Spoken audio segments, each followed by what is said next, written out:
Welcome to Anita's world. ఇవాల్టి వీడియోలో crispy దోశలు ఎలా ప్రిపేర్ చేయాలో చూసేద్దాం రండి.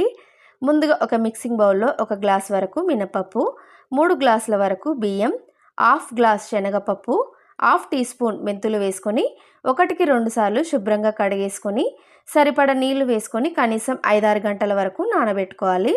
నేను ఇక్కడ రేషన్ బియ్యం తీసుకున్నాను. రేషన్ బియ్యం అవైలబుల్గా లేనట్లయితే మనం రెగ్యులర్గా తీసుకునే రైస్ వాడుకోవచ్చు.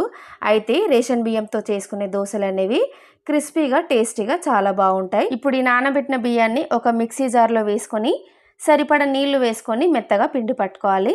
అదేవిధంగా మిగిలిన బియ్యం మినపప్పు మిశ్రమాన్ని కూడా మిక్సీలో వేసుకొని మెత్తగా పిండి పట్టుకొని ఒక బౌల్లో వేసుకోవాలి. ఇప్పుడు ఈ బ్యాటర్ని చేతి సహాయంతో 2-3 నిమిషాల పాటు బాగా కలుపుకొని 7-8 గంటలు లేదా ఓవర్ నైట్ ఫర్మెంట్ చేసుకోవాలి.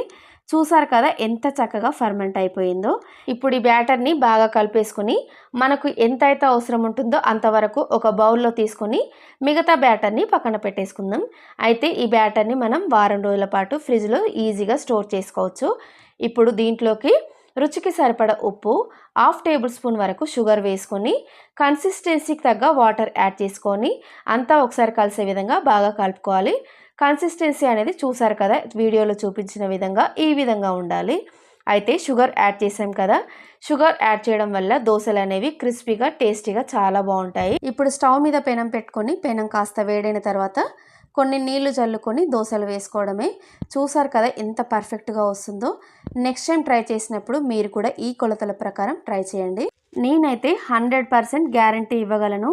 దోశలు టేస్టీగా క్రిస్పీగా చాలా బాగుంటాయి. చూసారు కదా వీడియోలో దోశలు క్రిస్పీగా గోల్డెన్ కలర్లో ఎంత చక్కగా ఉన్నాయో. అదేవిధంగా మిగిలిన బ్యాటర్ని అంతా కూడా దోశలు వేసుకోవడమే. దీనికి కాంబినేషన్గా పల్లీ చట్నీ కానీ అల్లం చట్నీ కానీ టేస్ట్ చాలా బాగుంటుంది.